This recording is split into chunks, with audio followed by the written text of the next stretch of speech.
আসসালামু আলাইকুম বন্ধুরা, দেখতেই পাচ্ছেন 525টি পদে বিমান বাংলাদেশ এয়ারলাইন্সে একটি নতুন নিয়োগ বিজ্ঞপ্তি প্রকাশিত হয়েছে, যেখানে আপনারা বাংলাদেশের সকল জেলা থেকে নারী এবং পুরুষ উভয় প্রার্থীরা আবেদন করতে পারবেন। সো আবেদন শুরু কবে, শেষ কবে, কীভাবে আবেদনটি করতে হবে, আবেদন করার জন্য কী কী শিক্ষাগত যোগ্যতা প্রয়োজন হবে, সব কিছু কিন্তু আমি ভিডিওতে আলোচনা করব। তো এখানে সর্বমোট 525টি পদ আছে। আর মূল ভিডিও আলোচনা করার পূর্বে যারা এখনও আমাদের ইউটিউব চ্যানেলটি সাবস্ক্রাইব করেন নাই, অবশ্যই আমাদের ইউটিউব চ্যানেলটি সাবস্ক্রাইব করে দেবেন। এখানে আমরা নিত্য নতুন সরকারি চাকরি নিয়ে আপডেট ভিডিওগুলো তৈরি করি।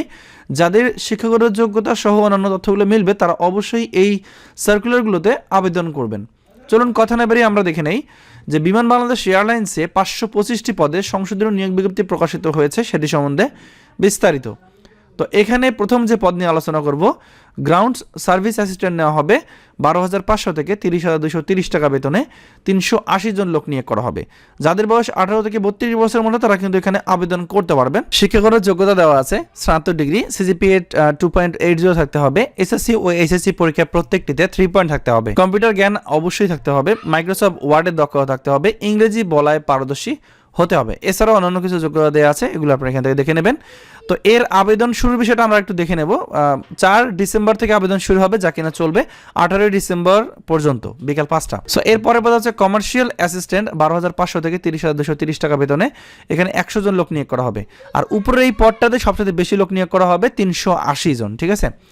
তো এটার শিক্ষাগত যোগ্যতা দেওয়া আছে স্নাতক ডিগ্রি, সিজিপিএ 2.80 থাকতে হবে, এসএসসি ও এইচএসসি পরীক্ষা প্রত্যেকটিতে 3 পয়েন্ট থাকতে হবে এবং অন্যান্য কিছু শিক্ষাগত যোগ্যতা প্রয়োজন পড়ে, যেমন কম্পিউটার জানতে হবে, মাইক্রোসফট ওয়ার্ডের কাজের দক্ষতা থাকতে হবে, ইংরেজি বলার পারদর্শী হতে হবে, ঠিক আছে। আর এখানে দেওয়া আছে আরেকটা পদ, সেটা হচ্ছে অ্যাকাউন্টস অ্যাসিস্ট্যান্ট, এখানে 45 জন লোক নিয়োগ করা হবে 12,500 থেকে 30,230 টাকা বেতনে। বাণিজ্য অনুষদ হতে স্নাতক ডিগ্রি অর্জন করতে হবে, সিজিপিএ 2.80 4-এর মধ্যে, এসএসসি ও এইচএসসি পরীক্ষায় ন্যূনতম প্রত্যেকটিতে 3 পয়েন্ট থাকতে হবে, ঠিক আছে। এছাড়াও কিন্তু কম্পিউটার জ্ঞানের দক্ষ থাকতে হবে এবং অন্যান্য কিছু তথ্য দেওয়া আছে, এগুলো আপনারা দেখে নেবেন। আর এখানে যাদের বয়স 18 থেকে সর্বোচ্চ 32 বছরের মধ্যে তারা কিন্তু আবেদন করতে পারবে এই তারিখ ধরে, 4 ডিসেম্বর 2024 তারিখ ধরে, ঠিক আছে। আর এখানে আপনারা দেখতে পাচ্ছেন যে এবারেই 32 বছর পর্যন্ত আবেদনের জন্যই কিন্তু এটার মেয়াদটা বাড়ানো হয়েছে। এই bbal.telia.com.bd এই ওয়েবসাইটের মাধ্যমে আবেদন করতে হবে। আবেদন ডিসেম্বরের 4 তারিখে শুরু হবে, শেষ হবে 18 ডিসেম্বর। আর এখানে কিন্তু 1 নং হতে 3 নং পদের জন্য 335 টাকা আবেদন সাবমিট করতে 72 ঘন্টার মধ্যে টেলিটক সিম ব্যবহার করে আপনাকে জমা দিতে হবে। জমা দেওয়ার প্রসেসটা এখানে দেওয়া আছে, এগুলো আপনারা এখান থেকে বিস্তারিত দেখে নিতে পারবেন। তো বন্ধুরা, এই ছিল বিমান বাংলাদেশ এয়ারলাইন্সে 525টি পদে যে নতুন নিয়োগ বিজ্ঞপ্তি প্রকাশিত হয়েছে সেটি সম্বন্ধে আলোচনা করেছি। এরপরে যদি কারো কোনো প্রশ্ন হয় তাহলে অবশ্যই কমেন্টে জানাবেন। ধন্যবাদ সবাইকে, ভালো থাকবেন সবাই, আসসালামু আলাইকুম।